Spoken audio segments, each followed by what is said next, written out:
वो तदलो दस्तगीर खेड़ी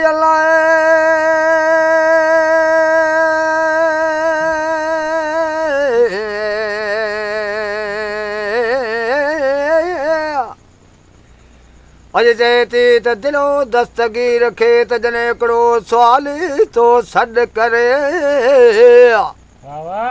त दिलो दस्तगीर खे त जने हिकिड़ो सुवाली तो सॾ करे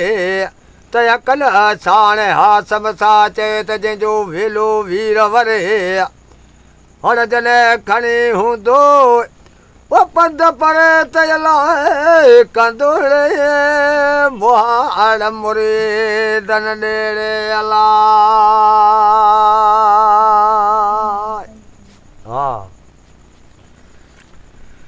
वो त दीड़ी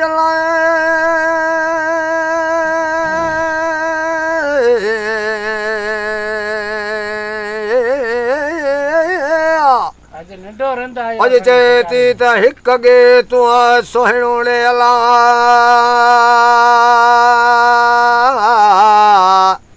चेती त हिक गे तूं सुहिणो त ॿियो तुंहिंजो हलण हज़ारी त हलण हज़ारी त तिख ते रहणे तलवारी तोखे गुलाम हैदर जे मारण जी तोखे कंहिं ॾिनी इख़्तियारी हाणे जने खणी ॾाढा वचन ॾाढा ई त अलाए तन वड़सड़े नाम धणी जहिड़े अलाए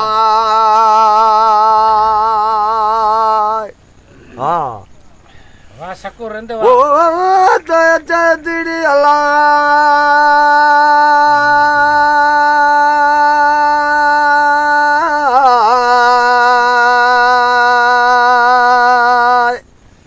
अज चेती अज चेती त देसी छेण किजनड़े अला त चेती देसी छेण किजन मुंहिंजा परदेसी कहिड़ा पिरे त लॾियो लाॾाणो करियो त वञ न पाईंजे देस हाणे जने घणे कोत ॼाणा बिरन ला जने बसड़े कई बंभोर में अला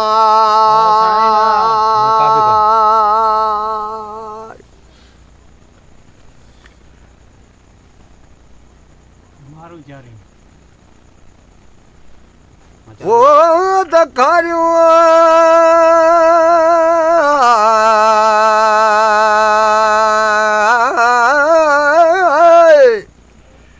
अज चेती त जने भेज भेनड़े अला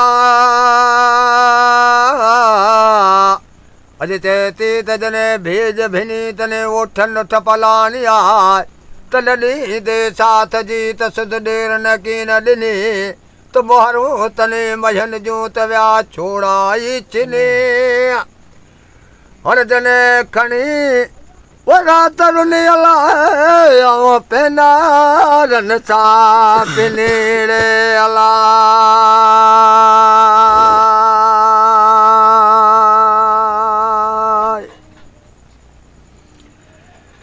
यदि हिते ॾुखियनि में आया ॾुखियाणी अमर ॿुधाईंदा यदि असुबानी हिते ॾुखियनि में आया ॾुखियाणी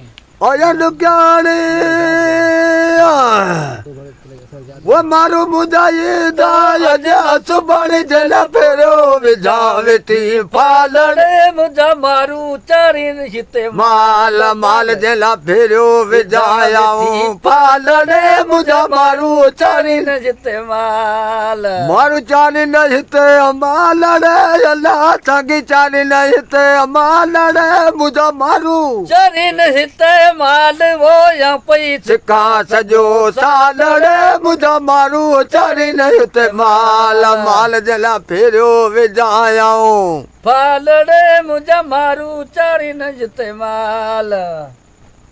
हित दुखन मथे अजा दुखियाणी मारू मुद जींदा अज न सुभाणे बाणे वाहित दुखन में आया दुखियाणी मारू मुदाई दायदा सुबाणी जना सिका सजो आऊं साडड़े मुदा मारू चारी न उते माल माल जला फिरो विजायाऊं पालड़े मुदा मारू चारी न उते मां